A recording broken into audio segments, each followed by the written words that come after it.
Hi, Chrissy. Good evening. Hi, Matt. Hello. Hi. Are you ready to talk horror to me? I am more than ready to talk horror to you. Okay. The movie where we watched this week, the Babadook, which was your pick. It was your pick. Hi, Chrissy. Good evening. This time around. Hi, So, Matt. Hello. do you want to do kind of a quick breakdown? Or should we just go into the trailer and then we start talking about it? What do you think? What do you think? What should we do? Yeah, let's do the trailer and then we'll go from there. And then maybe you can do a recap since I think I did the one for the last movie. Okay, yeah, I do not recall. So here we've got the trailer going. So this is just so people know this is a movie that came out in 2014. So it's 10 years. Can you believe it's 10 years since 2014? I don't believe it. Oh my gosh, now that you say that, Yeah. what? Does not feel Crazy. like it. Does not feel like that. Does not feel like that. So this is a small Australian kind of indie film. This one actually it had a budget for an indie film, believe it or not. It wasn't a whole lot. It's kind of on par with movies like Boar or something like that. Yes, for. But it's basically about a mother who was in a car accident with her husband on the way to giving birth to her son, and her husband died in that crash. So her son's birthday is the day that her husband died. Uh, it doesn't really encapsulate in between time, so it's kind of like it opens with her sort of reliving that accident, and then you're 7 years past. So it's her and her son, 7 years old. You can definitely tell the kid is going through some things. He has this He's innate. annoying. Oh Yes, my gosh. yes. The child starts out very annoying. He has this innate desire to protect his mother from some invisible monster. It is he's constantly building like traps and contraptions to fight this monster. Um, Nobody can see it. Doesn't really exist. The mother's slowly going insane. It's causing problems at school. It's causing problems with other family, I guess, if you will, her sister or aunt or whatever, and it's just slowly driving the mother mad. And one day, this book shows up on the bookshelf while they're doing night or bedtime, and it's called Mr. Babadook. Uh, and as you start reading it, the mother starts progressively kind of getting like I don't know, worried, concerned because it starts talking about you dying and not to let the Babadook Yeah, in. And she says, let's pick a different one. And the son's just like, you you, said I could it pick. Because it's like, immediately cuts to the kid yeah. throwing a fit in her lap while she's reading a different book, right? So, Because it scared him and he was crying. And she was trying to read like a nice princessy book to make up for it. It's the equivalent to, after watching this, maybe I put Aladdin on so I could fall asleep kind of thing. yes, yeah, totally. And so I think kind of what it is, without getting too much into it, this book, this monster, this creature, whatever, starts manifesting into their lives, and it starts affecting not only the child but the mother as well. And it Hmm. starts sort of painting this picture of like, oh, maybe the child's not crazy, maybe the mom's crazy, and that's starting to reflect on other people in her lives. They start thinking she's got problems and everything else, so it starts blowing up into a bigger problem where you start to snowball into this just kind of almost insomniac kind of I don't know what you call it, anxiety driven whirlwind.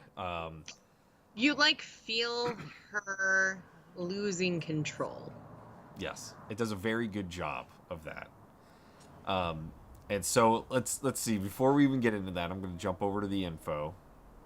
We'll talk about the info really quick because I think it's kind of important. So this was directed by a lady named Jennifer Kent, who's also Australian, and it came out in 2014. It's about an hour and a half long, so it's a perfect amount of time for a Hmm. horror movie. It's at No 90 bathroom minutes. break needed. No bathroom break need. I'm dude. I'm part of that 90 minute. for life crew. I will die on that hill. More movies need to be 90 minutes. Okay. But you can see the budget was only 2 million, and the box office was only 10.5 million. So it made money, not a ton. Yeah, And yeah, that's good. and I know I definitely did not see it in the box office. I saw it when it came out. I don't even know on what, Netflix maybe. well, I and that's don't what know. I heard about it from somebody at work when it came to DVD and Blu-ray. It was like I never heard about it in theaters, and it looks like it originally opened to 13 screens, and worldwide it was only on 80 screens total. So it Oh, was okay. very, Okay. very small release, which we talked about that with Boar, that like Australian movies Yeah. typically don't make money back. Like they're almost always a flop, or if they do make money, it's Huh. very, very, very, very little. Um, and so yeah, this one actually made some money. A couple interesting tidbits, kind of right off the bat. So it was not only directed by Jennifer Kent; it was written by her as well. And this movie is actually based off of a short that she made almost 15 years prior, 10 years prior, called Oh, Monster. wow. Okay. And she also wrote and directed that. And it's about a mother who's stressed out and has a son, and a monster stuffed animal kind of comes to life and haunts them and whatever. So it basically is like based off of that short that she did prior, but now she had a full movie budget and everything else. Um, I really want to go watch the short because the short is 100% black and white, Oh, and okay. it has like a very retro-y style, but it has a lot of like it kind of looks like it has a lot of the same cinematic style that this one does. So I'm curious as to how much she matured like in that 10 year span. Yeah. Kind of interesting to look at. And then the other thing that I was gonna say, I don't remember exactly what it was now because I was talking about it. It was based off the short. She wrote and directed it. There's one other thing I don't remember, but we'll go into kind of let's talk about the characters, and you can talk about the characters a little bit here because it's a very Okay. small cast. Yes. And even with like the small cast in the very small set too, like there were only a couple different locations and they were very like we're sitting in one spot and we're only showing this part of it and kind of thing. It never felt like less. It still felt very full. Um, but it had that feeling of like you're really honing in specifically on this person because that's kind of the focus of the movie, kind of the thing, like the two people actually and their relationship with each other. And so, as you can see, like in these pictures here, it's the mom and the son. And like you said, like it starts out with the mom and the car crash, and then all of a sudden it breaks to the son, and you get that dynamic of like how needy he kind of is and how just like rough of a time she's kind of having with coping with everything, and you see that that's kind of what she is doing. Where here you see some raw emotion. What is that picture in the bottom right above the cover? Which one? Wait, which The one are one we with like looking at? the lamp. The one on the lamp. Wait, what are you looking at? Hold on, am I looking at the wrong slide? Maybe I think you're looking on the wrong slide. I'm looking at the character slide. Ah, Do you want me to go to the cinematography? Is that the one you're looking at? no, no, no. I think I was still on the info slide. Oh, okay, good. So the character slide. Oh, there we are. Okay, so the mom and the son. Yes. That's what those other pictures were showing, but um I think this is kind of a perfect encapsulation of what this whole movie's focus is. Is like it is that dynamic between those two. Yeah, and both how it devolves and evolves. There's almost a very like 180 dynamic shift. Like Oh, the absolutely. Because then there's one point where the boy doesn't annoy me anymore. Yeah. Well, and that's kind of the interesting thing is the boy. You really go into the beginning of this movie and you're like, this boy. Oh my god! Like, I feel for this mother. I get why she's like numb and is hating life because this kid would annoy anybody. It would drive you up a wall. And I say this for parents in general. Like, I guarantee you've had your kid like this at some point in time, and you completely sympathize, empathize, anything with the character in this movie. And what's kind of interesting is as the mother starts to devolve into this just anxiety driven, angry, kind of crazed, manic, whatever spiral she's in, the son kind of gets a little bit more into the like weary, why is my mother like this? I need to help her kind of, scenario. And it's just weird. So it's like as both characters kind of begin to shift. And I think at the end, maybe they level out. And that's really well done. To do that in an hour and a half is like insane. It's insane to do that. And I will say, kind of from, I know you were looking at, I think it was this one, some of the screenshots that were in here Yes. on the info. Yeah, I will say that, like, from a cinematography perspective, you focus on the mother a lot. Like, there's a lot of shots that are just a regular, framed shot of the mother's face kind of up close as she's talking to somebody, or even to characters that she's talking to. It'll cut back and forth, and it's basically a representation of like where she's at mentally and how the people she's talking to are judging her. And so you can kind of see the expression or the like doubt in her stories or in what she's trying to explain or tell people. I think back to like the police station when she's trying to say, I think I've got like a stalker, or whatever. And the police officer just progressively gets more judgmental of like, oh, this is a crazy lady talking to me right now. Yeah. So you get a lot of those shots, and it does a really good job of kind of watching somebody spiral into that craziness, almost that unredeemable insanity. And so it's one thing I absolutely like love about this movie. The casting, I would say overall is great. Like even for the son. Yep. It'd be hard to find, I think, another kid that would probably do that as well as that kid did. No, yeah, because it's like when that dynamic shift happens, the boy goes from being like, you annoy me, to being like, okay, you're actually acting very competent in this situation right now. Yeah. And you, it's that role reversal thing of like, sometimes when something happens within a relationship and you're like, whoa, that dynamic shift just happened where you're going through the things that I used to go through, and now I'm going through or taking on the role of things you used to do.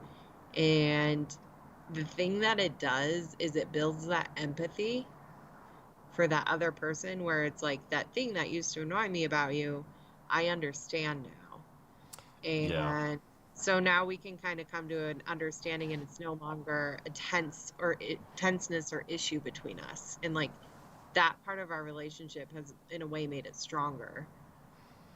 Yeah. So I'm 100% with that. I think, and what's kind of interesting, this is one of those movies where there is a quote unquote monster. And I mean, we can kind of like get into this. It's creepy. It is. Yeah. I was like, ah! I almost think there is a very small moment, which it's kind of interesting. There is a small moment where they reveal the face, and I almost think they never needed to do that. Because it's weird, because it's not like one of those things where it's like, there's a monster looming. You kind of see it in the background. You see this, that, whatever. Then it reveals the face, and then it goes back to never seeing the face of the thing again. And I almost think you probably didn't need that, because it's just the idea of it existing as a presence in their lives. Okay. And I really appreciate it, and this is kind of getting in deeper, because I think really what it comes down to is the monster is more or less like an internalization of what the mother's going through. It's not an actual monster.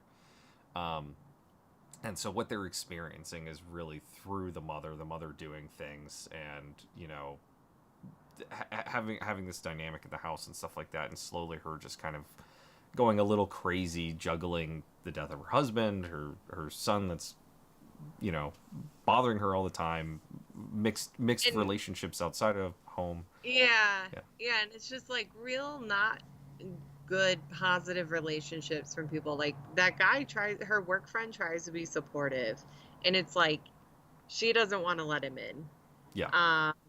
Her sister is pretty selfish, I think, and just unaware. But she does try to have that relationship with her, but then she's very judgy, like you said earlier, and like her daughter is rude. And then so that's a weird thing.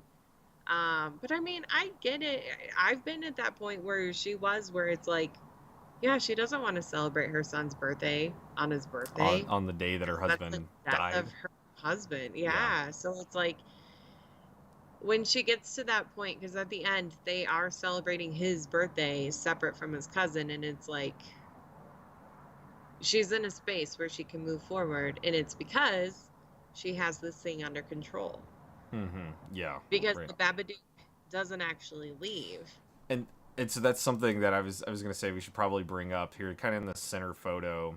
There's the in the book, the Mr. Babadook.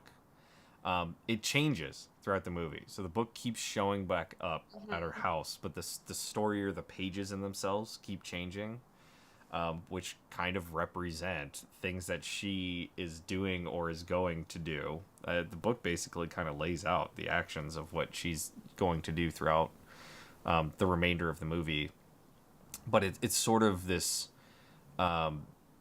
internalization represented on a page, right, of kind of what she's thinking or what she's feeling. And so I think that was a really nice effect from like the way that it's shot, the way that that book is like set up, and the way they do all the it's kind of a pop-up book, so they have a lot of really close-up shots of like the pop-up pages doing stuff. Like all of that is extremely beautiful. It looks really, really good. I love the idea of the book, even though it's not a mainstay thing. Like, I mean, it's there, in parts throughout the movie, but it's not like we're just haunted by this book nonstop. The book won't go away. It's not one of those things. It's kind of strategically placed throughout the story, and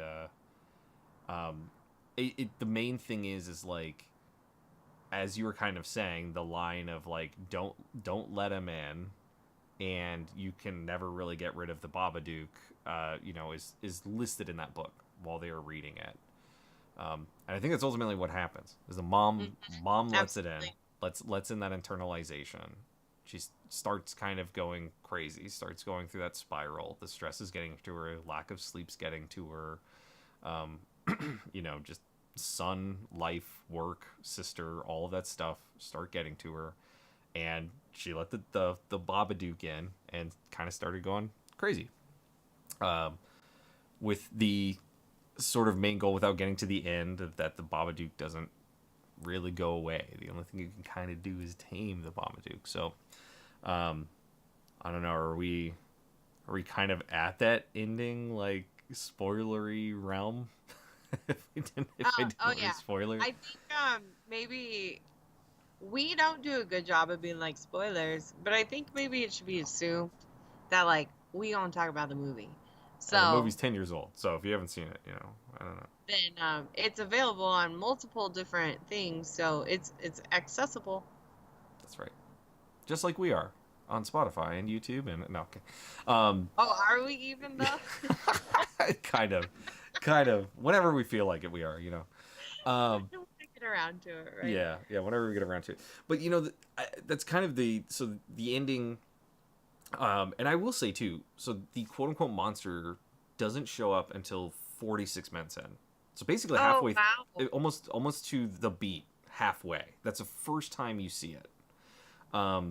Any representation of it. Okay, so literally halfway through this film is when you first see that. The rest of the film, it kind of sprinkles throughout, with like the last 15 minutes just kind of being like a crazy time with this Hmm. creature. Um, and yeah, it's sort of, as you go on, the mother gets progressively crazier, to the point to where she's like, I'm going to kill my kid. She's kept internalizing Because she this. keeps seeing these things, like she's having visions, or like not just like, oh, I'm having a daydream vision, but like she's like imagining things that aren't there. Like she sees a crack in the wall, and she like pulls stuff away, and she thinks there's all these bugs coming out of it. She finds glass in her food. What else? She There's like, the night where she's watching TV and she's yep. flipping through channels and sees a news story about a mother who murdered her kid with a butcher knife or whatever, and she's in the background on the news story kind of thing. So Yeah. And then she like pictures her son like stabbed and bloody, and yeah, then she comes to and she's holding a knife, and it's like, honestly, I think the Mr. Babadook book is a representation of anxiety, of like letting it in and spiraling with it, and it leads you down these paths that like if you weren't feeding into it, you'd be able to like overcome it and not do these things. However, it never goes away. Like yeah. you can do whatever works for you to calm it or to be able to control it, whether that be medication, whether that be therapy, whether that be whatever you do. You're never ever going to completely get rid of it, and it's always going to be at bay, and it's always going to be there, and you're always going to have to continue to fight it. Yes, so that's where I think that's what I was kind of trying to portray earlier. Is like the book is really the You mother's did, like psyche. right? Yeah. Yeah, it's a representation of like where her headspace is at, and it very clearly is like the moment you let all these bad thoughts in, like I mean, you could die, they could die, everybody could die, like because you're just gonna go crazy. So, Yeah. and the worst part about it is you will never truly get rid of the Babadook. So you those kind of thoughts, that craziness in your life, the anxiety, stress, whatever, it'll never actually go away. So the only thing you can do is figure out a way to tame it and live with it. So Mm-hmm. kind of as the story goes on, the mother gets to peak crazy level of like I we never mentioned a dog, but she snaps the dog's neck, Oh, which was I forgot prophesized. that noise. Yeah, it was prophesized in the book. That was one of the things. So the book basically laid out like she's gonna murder the dog by strangling it. She's gonna kill her son, and then she's gonna slit her throat with a knife. Like those were kind of the three main bullet points that the book laid out. So we're getting towards kind of that third act, and these events kind of start getting there. The dog hits, she gets insanely crazy, snaps the dog's neck. Next thing is kind of the knife and confronting the son, and real pissed off, going real crazy. The son at this point is like freaking out, trying to go in defensive mode. Um, he knows this is. He frequently says like, "I know you're not my mother" or whatever, kind of thing, trying to portray it as the Babadook, and basically, as to confront his mother, kind of kick some sense into her. Everybody confronts this big monster creature that's been looming in their lives for a very long time. And it sort of flash forwards to the son's birthday, which they are actively celebrating, and everybody's sort of happy. But it kind of leaves you with this teaser of the mother goes down into the basement and feeds the Babadook, leaves food for the Babadook, and the Babadook kind of takes it, I think, with this idea of like they're happier, they've addressed an issue in their lives, but it still looms in that darkness. It's still there, Mm-hmm. still a threat, possibly because the Babadook never really goes away, right, Chrissy? It's always there. Right. Never. It's always Never there goes away. because it was foretold that. But there's also how long of a time frame is this movie? Because she withdraws her son from school. She gets visited by like officials who are like, "Your kid's not in school. What's going on?" I seem to remember there was a point there, because when she gets first visited by officials, I think she said, "My son's only been out of school for 2 days," and then Oh man, for some I wish reason, we were that efficient. If students missed oh 2 days yeah, of right. school, you at? And then I think at the end of it, they say something like 2 weeks, like it's time to return because it was Okay. 2 weeks. So really the movie kind of takes place over like, and what's weird about it is I shouldn't even say the movie takes place over 2 weeks, because all we know is that from the start of the movie to where the movie ends, it was 2 weeks. I think a majority of the events were probably over 4 or 5 days, like 1 week kind of Yeah. thing. And it definitely approaches it as like a day in the life. It follows the mother strictly, but the son is always there, basically. Um, and yeah, they just do such a great job of portraying stressful, just like anxiety spiking situations, and you can just see it eating away at the mom, and they show it so great, so well on screen. Absolutely. Absolutely. Absolutely. Yeah. Yeah, and No, I would agree. Like, this was definitely. I remember the first time I watched this movie, probably 10 years ago, a decade ago, when I first back viewed in my this day. film, back in the 2010s. I remember, like, I heard a lot about it, and it was like, oh, the Babadook, oh, it's this creepy guy, and he's pale with the top hat. And I remember going into watching it with, like, oh, this is going to be scary. It's like a boogeyman movie. Mm-hmm. And I was kind of like, meh. But this time, when I actually, like, watched it with more of the intention of I'm paying attention to the movie, I didn't realize the first time I watched it just how, like, character driven it was. And I wasn't paying attention to any of that. And now Yeah.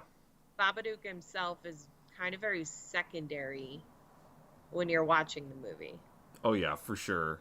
Yeah, it is. This is such a character driven movie. This is not a like funhouse monster pop out and scare you movie. It is really nothing like that. No.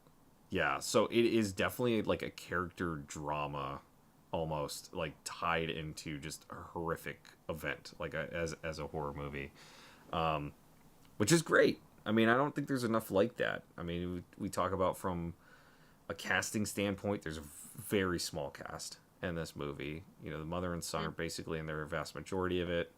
You've got the aunt, you got the next door neighbor, and a couple co-workers, and like that's it. Yep. And a couple like kids, like the niece and some friends at a party. Yeah. But I mean, it's very, very small cast. Very much so focuses on the mother and the son. Gosh, you know that again, the kid, such an amazing supporting actor. That kid deserves some awards for this movie. It was like, yeah, no, it was so perfect. believable. Like you just get so lost in it because you're like, who are these people? Well, and that's I truly say, I'm like, if you are a parent and have had a kid or kids, you will totally connect with this movie and be like, oh yeah, I've been there. Like I know where the hell this is at, and you know how these events go down. So, yeah, it was great. It was great. I don't know. Should we get into reception? Do you have anything else to say about the ending or anything? Should we? Oh, there is one part. Uh-huh. Before they trap the Babadook in the basement. They pack it on down boy. into their. It wants the boy, and the dad appears, and is like, "Give me the boy." Yes, the dad does make some. What do they call that? Not like spectral. I'm trying to remember what that is. Like astral projection kind of stuff. Where he has her like relive. Yes, he had to relive the accident, the dad dying, kind of thing. Yes, and I think that's all that trauma kind of stuff, right? Like that's a buried. Yeah, it's just like she actually was able to reflect on it and then be able to process it, because there's so much of like when traumatic things happen and we're not expecting them, we oftentimes can't immediately accept that things are going to change. And when we can't accept that change is going to happen, we can't accept change, and so we can't handle it. So it's hard to face it, but when you do face it, then you can process it, and then your brain can adapt to the changes that have happened. And then that's how you're able to move on. And it's like, that is hard. And that's a much more elegant way of putting it on. I could not. Trauma was the word that was escaping me, because basically this movie is coping with trauma. It's a mother coping with trauma and figuring out how to move past it and everything else. And it's, you know, the Babadook is that physical representation of that trauma. And of course, you will never be able to just make that trauma disappear. It'll always be there. It'll always be there, buried down in your basement, right? But you can live with that. You can figure out ways to live with that and kind of move on. And sometimes your traumas manifest in the worst ways possible. So they do it extremely well. I don't know how to describe it without actually saying this movie, but it's only 90 minutes, so go watch it. So Let's let's see what everybody thought about it. It's on Shudder. It's on Shudder, duh. We're the #1 Shudder review podcast on the internet right now. Even though only because we mention it every so often. Every so often, yes. I should start going #Shudder. #Shudder, yes. So I'm really curious as to how this movie did post box office. I mean, those are numbers that are never published because I'm sure they did. Yeah, let's find out. Well, but like overall, looking at reviews, I mean, Rotten Tomatoes 98%. I mean, you really don't get much better than that. I mean, that's crazy. Dude, that is crazy. It's very, very high. Yeah, and audience score 72% or whatever, which is still ridiculously good. Even Roger and Ebert, I think this is the highest reviewed Roger Ebert movie we've seen at 3.5 stars, which I think they're out of a 5-star review thing, which is whatever nonsense. Babadook on Metacritic 86, which is amazing across critic reviews, and then just users at 8.3. Like this movie is extremely highly rated. For some reason I don't know why IMDb is so low. IMDb's at a 6.8 out of 10, and that's out of 247,000 reviews. So, I wonder what people didn't like about it. Maybe the people who use IMDb, were watching it for a creature feature like I originally did. I don't know. Yeah, maybe that's what it was. Maybe they went into it thinking it was going to be the big scares, the big jump scare movie of the summer. There were creepy parts. There were parts where I was like, ah! But, like, it was more of a, like, psychological thing. The one thing I love, because they do it really, really well. In fact, the only thing that I would have added, but it are the parts.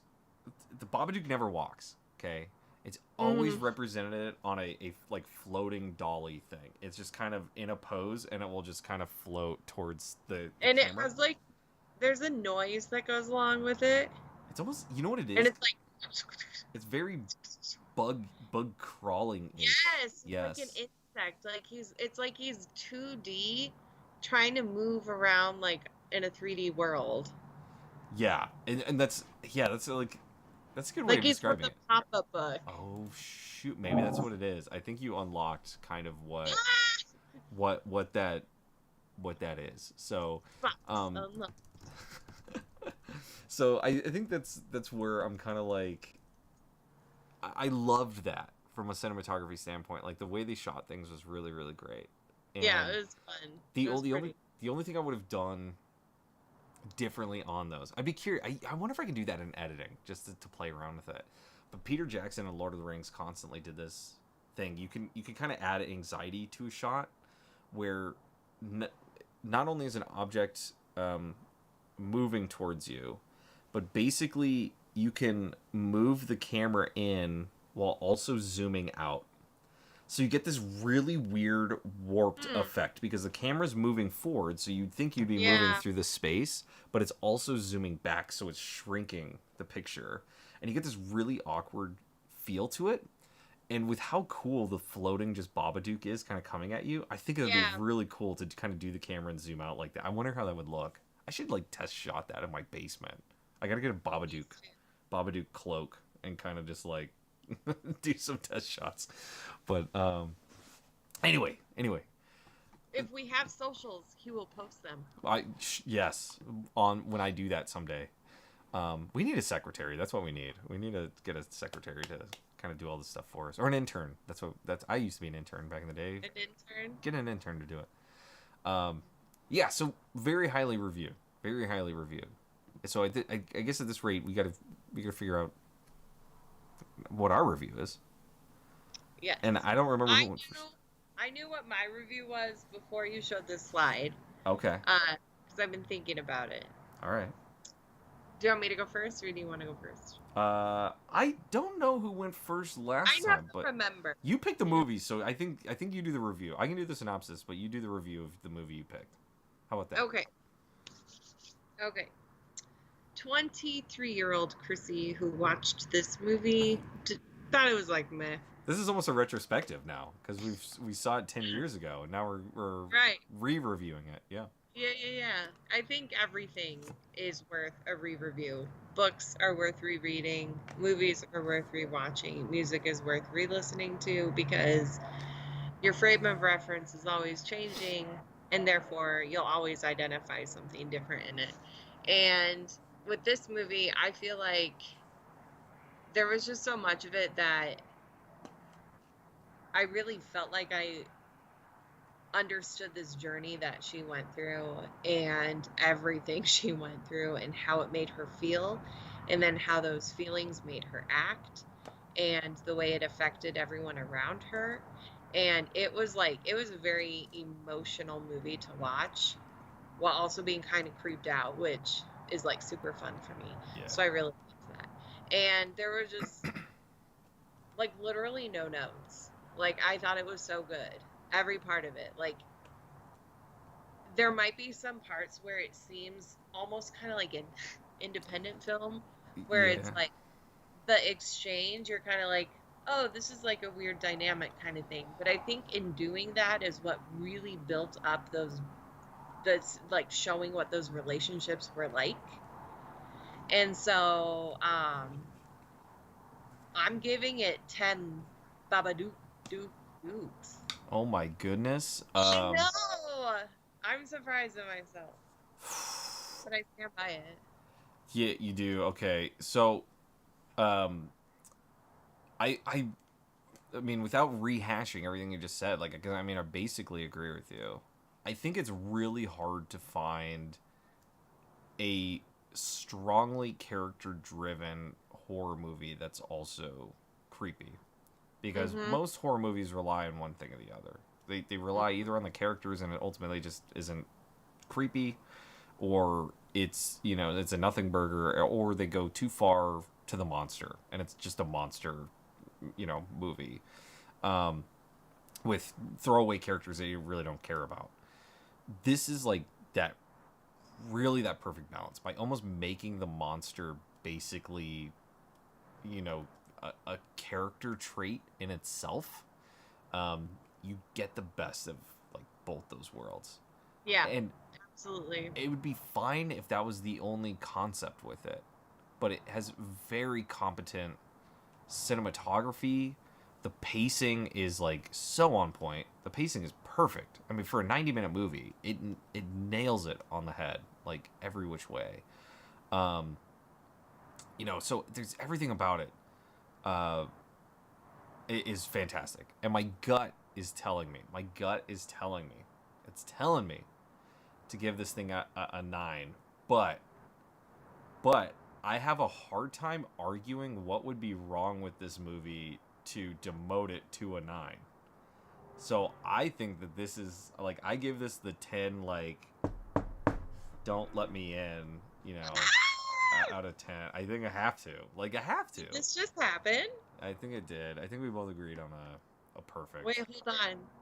We each gave a 10. And what number episode is this? Oh shoot, it's episode 10. Whoa, You're right. I can't believe we did that. Um that's that the was fun. well, that's the weird thing about it too, is that it's like the main thing is like I wouldn't go back and watch this movie often. Like definitely watching the dynamic between the mom and the kid, like at a, like a gut, like parental level, it's strenuous. I'm like, shoot, I don't want to watch that.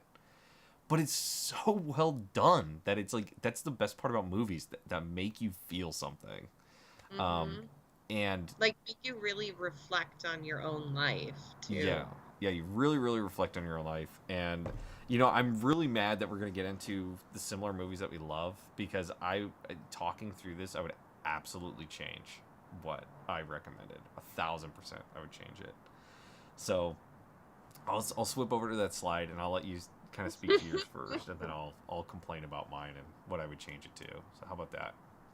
Okay. No. So, yeah. Okay, Yeah, go sorry. ahead.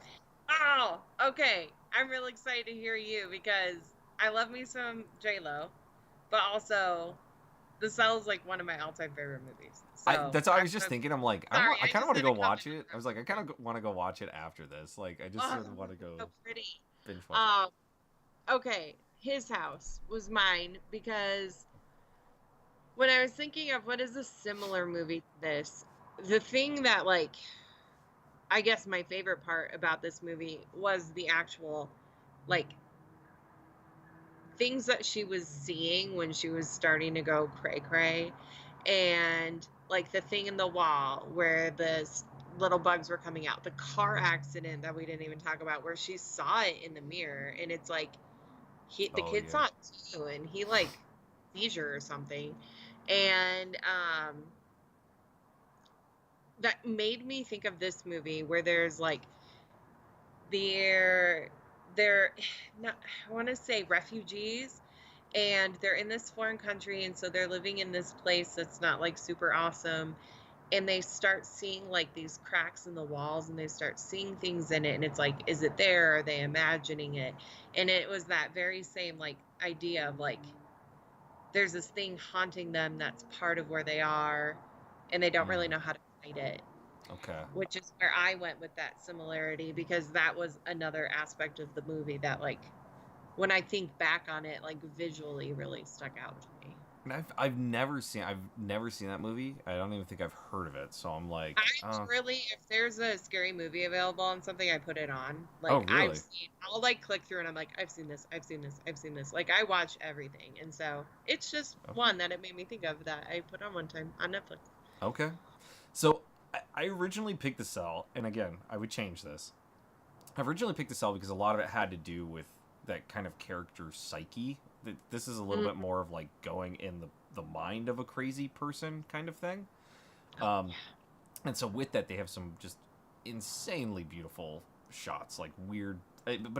This falls a little bit more into like a body horror kind of movie. It's more of like a psycho level, like psychological thriller sort of thing. Which, in retrospect, I'm like, that was a dumb move. I shouldn't have recommended that. The well, this is a fantastic movie. I love it. I don't know that this is necessarily similar to Babadook. Here's what I would swap it out for. Here's what I would do. I would swap it out for Doctor Sleep, which I know Stephanie tried to start it at like the least opportune time with you one time while you were Yeah, out here, and you like barely I got into remember it. kind of watching it ish. Yeah, that movie. That's one of those few movies that I like have a hard time. I loved it the moment I came out of the theater. I could not stop thinking about it. I loved it, but I have a hard time going back to it because some of the Mm, trauma like shots and everything are like, oh my god, I don't know if I want to like watch that. Like I don't know if I okay. can handle that. And the main character in that um, is basically coping with his trauma throughout the entire film. It's juggling his past versus his future and the decisions that he Okay. makes and everything like that. It is very, very character driven, trauma based, and it does a really good job like this does, but it's a little bit more grandiose because it's a sequel to The Shining. So there's a lot of other characters and supernaturally things to it outside of just that character building. But um, I think I would totally recommend Doctor Sleep. You know, if you'd like the Babadook, Doctor Sleep would be a great. It'd be a kind of a good balance. You'd still get a little bit more of that monster, but you'd still get more of that character driven stuff too. So But also everyone should watch The Cell because it's really good. yeah, we should all. We should. That's. I mean, that's really the takeaway of this is that we should all watch The Cell. It was a sleeper choice that That I should be put the in there takeaway of everything. of everything. We should go watch The Cell. Um, And Chitty Chitty Bang Bang. Those are two and classics. Chitty Chitty Bang Bang is a horror movie in itself in some ways. You know, I love that movie. I mean, The Child Snatcher, See, heck yeah, that's see, scary. told you. And Baron Vaughn, I don't remember what his name his name is, but yeah, What is his name? it's He's it's scared of kids. it's something Oh, stupid. It's like Baron Von Boom Boom or something right that like that, right? Like Zabalion. yeah, that's what they call him because his wife was I always like was like she's smoking hot. Um and I You're was like my get that face.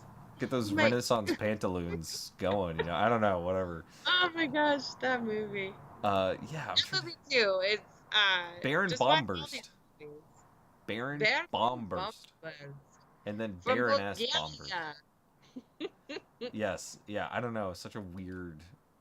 Oh my god, I Anyway, could sit here and talk about that movie for another hour. So we should probably, yeah, everyone should also watch The Babadook. we should watch Babadook. Babadook is definitely definitely a one we should be seen. I think we all agree with that. I think it's perfect. Not much else to say about it. It's great. Go Yeah. watch it. It's only 90 minutes of your life.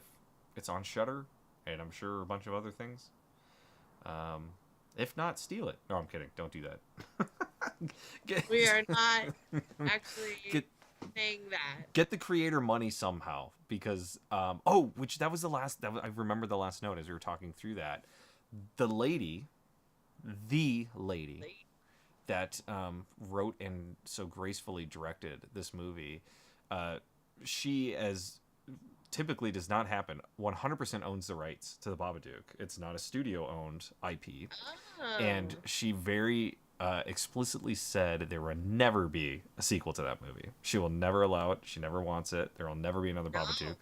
Because that would mean that you succumb to it. And that's right. not what you want. And she said that movie, it's a self-contained thing. It is what it is. It tells a singular story, and that's what it needs to be. So if you're looking for a Babadookie 2, that's what Babadookie, it should be the Babadook and then Babadookie, you know. Babadook. Yeah, that'd be the sequel. So, Hi. yeah, sorry, too bad. You're never going to get it.